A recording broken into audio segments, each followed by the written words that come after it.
नमस्कार दोस्तों, short and house YouTube channel पर आपका स्वागत है। यह डिक्टेशन रामधारी गुप्ता खंड सेकंड से 100 शब्द प्रति मिनट की गति से है। डिक्टेशन स्टार्ट होगी 5 सेकंड बाद।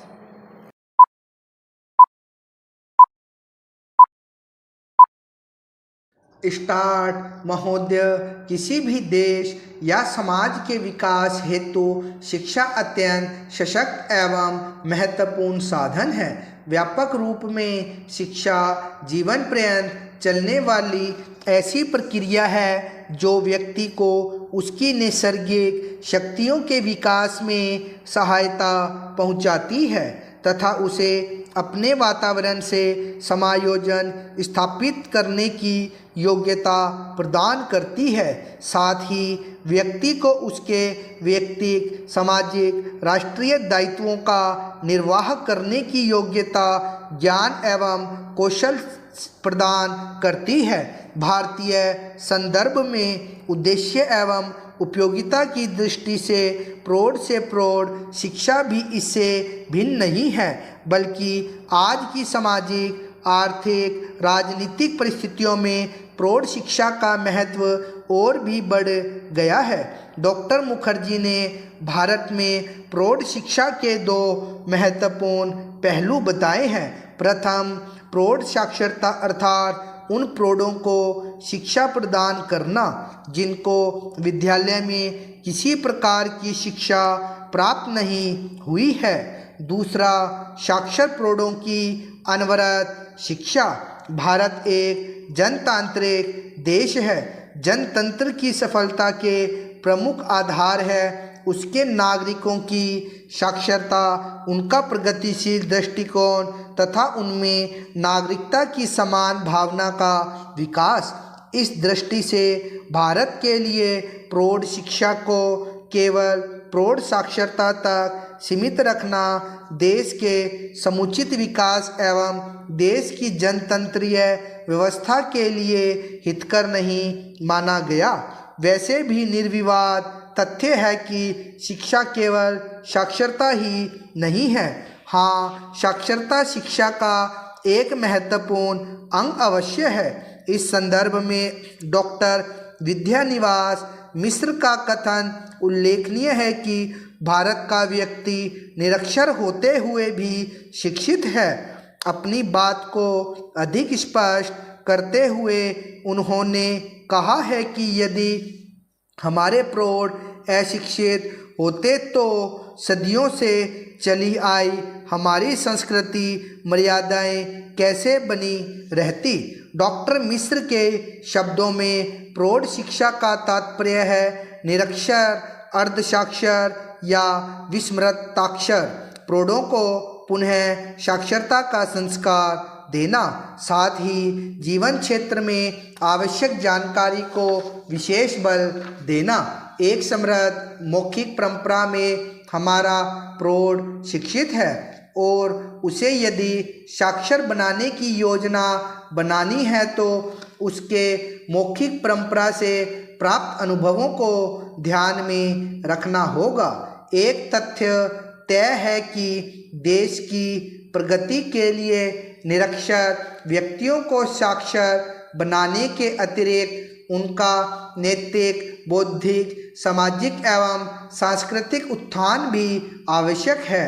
इसी दृष्टि से प्रौढ़ शिक्षा को व्यापक अर्थों में लेते हुए 1948 में श्री मोहनलाल सक्सेना की अध्यक्षता में नियुक्त समिति के परामर्शों को स्वीकार करके सरकार ने प्रौढ़ शिक्षा को समाज शिक्षा की संज्ञा से अभिहित किया।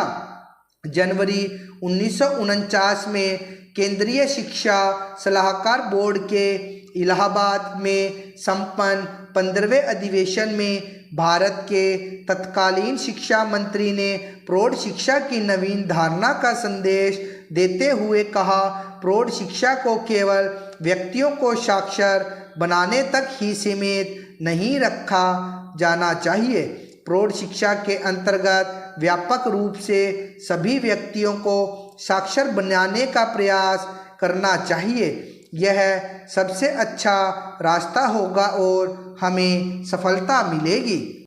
महोदय, इसमें उस शिक्षा को भी सम्मिलित किया जाना चाहिए जो प्रत्येक नागरिक को लोकतांत्रिक व्यवस्था का विवेकपूर्ण सदस्य बना दे।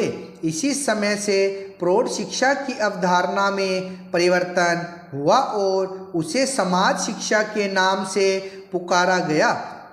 1949 में मैसूर में संपन्न ग्रामीण प्रौढ़ शिक्षा के यूनेस्को सेमिनार में तत्कालीन शिक्षा मंत्री ने समाज शिक्षा को स्पष्ट करते हुए कहा था, समाज शिक्षा से हमारा तात्पर्य है पूर्ण मानव की शिक्षा।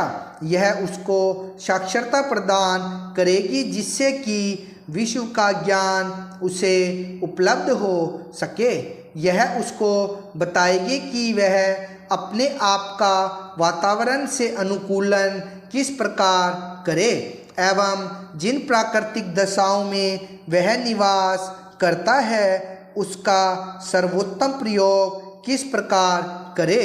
इसका अभिप्राय उसे उत्तम कला कौशलों तथा उत्पादन की विधियों की शिक्षा देना है जिससे कि वह अधिक उत्तम आर्थिक स्थिति को प्राप्त कर सके।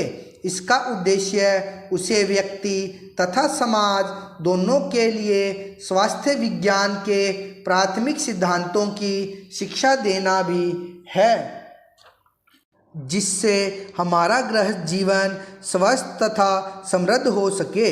इस शिक्षा को उसे नागरिकता का पाठ पढ़ाना चाहिए जिससे कि उसे संसार की बातों का ज्ञान प्राप्त हो जाए और वह अपनी सरकार को उन निर्णयों के निर्माण में सहायता दे सके जो शांति तथा प्रगति में योगदान करें। प्रोफेसर कबीर ने समाज शिक्षा की परिभाषा देते हुए लिखा है कि समाज शिक्षा को अध्ययन के एक प्रकार के पाठ्यक्रम के रूप में परिभाषित किया जा सकता है जिसका उद्देश्य व्यक्तियों में नागरिकता की चेतना का उदय और उनमें सामाजिक समेक्य की उन्नति करना है। स्वाभाविक उपलक्ष्य के रूप में समाज शिक्षा व्यक्ति के व्यक्तिगत एवं समाज के सदस्य के रूप में नागरिकता के अधिकारों तथा कर्तव्यों की तीव्र भावना का समावेश करने का प्रयत्न करती है। अब आइए जरा गौर करें कि वर्तमान भारतीय परिवेश में प्रौढ़ शिक्षा या समाज शिक्षा प्रयास कितना सार्थक हुआ है। आज से 23 साल पूर्व सन 1978 में साहित्य परिचय प्रौढ़ शिक्षा विशेषांक के अपने एक लेख से डॉक्टर चौबे ने प्रारंभ में ही लिखा है, जब कोई समाज जातिवाद, वर्गवाद, क्षेत्रवाद, गरीबी, बेरोजगारी, बीमारी तथा असमानता से ग्रस्त रहता है तो उसका विकास अवरुद्ध हो जाता है। ऐसी यही ग्रस्तता आज हमारे समाज में हमारे क्रियाकलापों के विविध अंगों में परिलक्षित हो रही है। जब तक हम इस ग्रस्तता से मुक्त न होंगे तब तक हमारा विकास संभव नहीं होगा। इस ग्रस्तता से दूर होने के लिए हमें अनेक उपाय करने होंगे। इन उपायों में शिक्षा का स्थान बहुत ऊंचा है। हमारे देश की अधिकांश जनता अभी भी साक्षर नहीं हो पाई है। जब तक हम इस प्रयास में सफल नहीं होते तब तक हमारी जनतंत्रीय व्यवस्था खोखली रहेगी।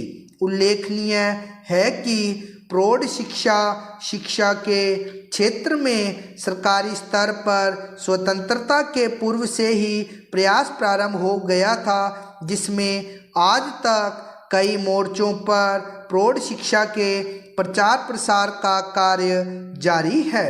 महोदय, संयुक्त राष्ट्र संघ के कई सर्वेक्षणों के आधार पर यह तथ्य सामने आया है कि दुनिया का 2/3 श्रम महिलाएं करती है। महिलाओं का आर्थिक योगदान 30% है और 1/3 महिलाएं घरों में काम करती है।